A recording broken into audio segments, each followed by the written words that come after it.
Menteri Koordinator Bidang Kemaritiman dan Investasi Luhut Binsar Panjaitan menegaskan, tidak ada uang negara yang keluar dalam program bantuan insentif untuk pembelian mobil listrik. Hal itu disampaikan Luhut merespon kritikan soal subsidi kendaraan listrik, khususnya mobil listrik yang diberikan pemerintah dalam rangka mendorong adopsi kendaraan listrik secara nasional. Ia mengatakan, jadi pemerintah tidak memberikan insentif, jangan keliru. Tidak pernah, pemerintah tidak pernah menyebut insentif. Yang kita berikan adalah kita potong pajaknya dari 11 menjadi 1%. Beda ya, jadi tidak ada uang negara yang keluar. Pemerintah telah mengeluarkan kebijakan pemberian bantuan untuk pembelian kendaraan listrik roda 2, yakni berupa potongan harga sebesar 7 juta rupiah untuk pembelian 1 unit kendaraan listrik roda 2. Bantuan sebesar 7 juta juga diberikan untuk konversi sepeda motor konvensional menjadi kendaraan listrik. Sekarang zaman terbuka ini, sekali kita buat polisi yang salah, anak cucu saya nanti akan orang gimana namanya disumpah serapah, saya nggak mau. Jadi kita membuat nih, tapi ujungnya memang buat kalian yang lebih muda, pengawasan itu harus penting. Dan dari si pemimpin sendiri ya jangan dia main-main dong, jangan ada konflik of interest. Jadi harus betul-betul ya sesuai dengan program pemerintah. Nah, Presiden sudah memberikan arahan yang jelas. Ya, udara Jakarta yang jorok ini coba, ya kan polusi itu hampir 45% karena apa? Sepeda motor. Ya. Hampir 60% itu karena mobil semua, artinya gabungan. Nah, jadi kalau kita ganti dengan mobil listrik, public transportation, sepeda motor, kita kasih insentif yang motor listrik, kan akan turun. Lah akibat daripada polusi ini banyak kepada mungkin genetik, kita nggak tahu. Balik lagi kepada tadi Lisa, polisi kita mengenai lithium baterai, mengenai tadi nikel ini dampaknya tuh panjang ini. Jadi jangan hanya lihat kantong kamu aja sesaat, oh gue rugi nih, kamu lupa polisi ini punya dampak yang sangat luas tadi. Sementara itu, bantuan pemerintah untuk kendaraan listrik roda 4 berupa pemberian insentif pajak ditanggung pemerintah 10%. Lebih lanjut, Luhut menegaskan komitmen Indonesia untuk mengurangi emisi dari sektor transportasi melalui adopsi kendaraan listrik. Pemerintah bahkan menargetkan peralihan kendaraan berbahan bakar minyak ke energi listrik mulai dari bus, motor, dan mobil. Luhut mengatakan, jadi Jakarta kualitas udaranya jelek, jadi kalau kita kurangi bus konvensional, bus ini ditargetkan 5 tahun habis, kemudian sepeda motor, kemudian mobil. Luhut juga menyebut peralihan dari kendaraan berbasis BBM ke kendaraan berbasis listrik akan turut menghemat keuangan negara. Hal itu lantaran impor energi bisa mencapai 30 miliar dolar Amerika Serikat per tahun. 65% share PDB lapangan usaha yang berkaitan dengan kebijakan sektoral di kementerian lembaga seperti pertanian, perikanan, pertambangan, industri, perdagangan, transportasi, dan lain sebagainya.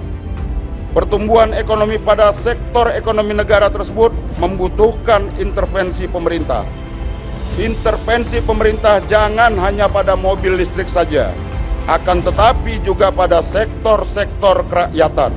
Partai Nasdem meminta kepada pemerintah agar spending better semakin ditingkatkan, terutama pada efektivitas belanja.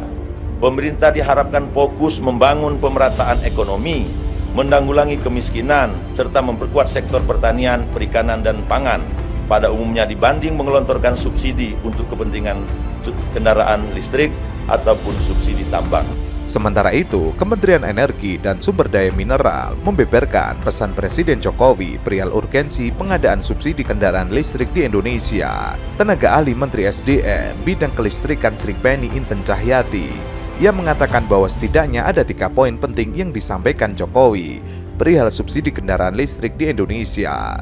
Pertama, perihal beban keuangan negara. Subsidi yang dikerahkan untuk bahan bakar minyak akan dialihkan sebagian untuk subsidi kendaraan listrik. Sri Penny mengatakan bahwa subsidi yang dialihkan untuk kendaraan listrik, khususnya motor listrik, hanya sebesar 2,4% dari total subsidi yang diberikan pada BBM bersubsidi. Sebagian subsidi BBM diambil sedikit 7 juta rupiah dikalikan 1 juta subsidi per motor, yaitu 7 triliun.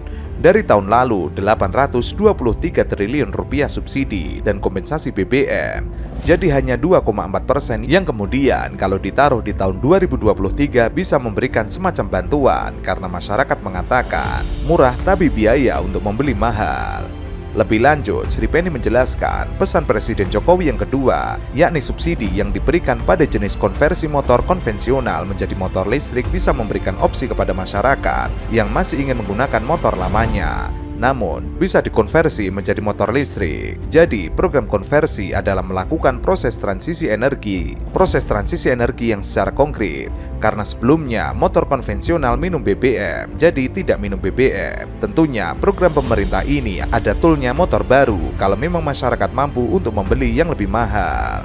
Kemudian, subsidi yang dikerahkan ini merupakan pelaksanaan dari amanah undang-undang dalam mengurangi efek rumah kaca yang juga tertuang dalam ratifikasi Paris Agreement 2016 lalu. Sebagaimana diketahui, 4 fraksi di DPR melontarkan kritik pemberian subsidi mobil listrik kepada Menteri Keuangan Sri Mulyani Indrawati saat menyampaikan pandangan terhadap kerangka ekonomi makro. Faksi pertama yang mengkritisi pemberian subsidi mobil listrik itu ialah Partai Demokrasi Indonesia Perjuangan saat pembacaan pandangan fraksi yang dibacakan oleh Masinton Pasaribu. Kata Masinton, seharusnya subsidi itu bisa dialihkan untuk memajukan sektor industri lain yang lebih krusial bagi tanah air. Ia mengatakan, di samping industri kendaraan listrik ada lebih 65% lapangan usaha yang berkontribusi besar terhadap produk domestik bruto, di antara sektor pertanian, perikanan, pertambangan, industri konstruksi, perdagangan hingga transportasi. Oleh karena itu, pertumbuhan pada sektor ekonomi negara tersebut butuh intervensi pemerintah. Intervensi jangan hanya mobil listrik saja, tapi pada sektor-sektor kelayakan.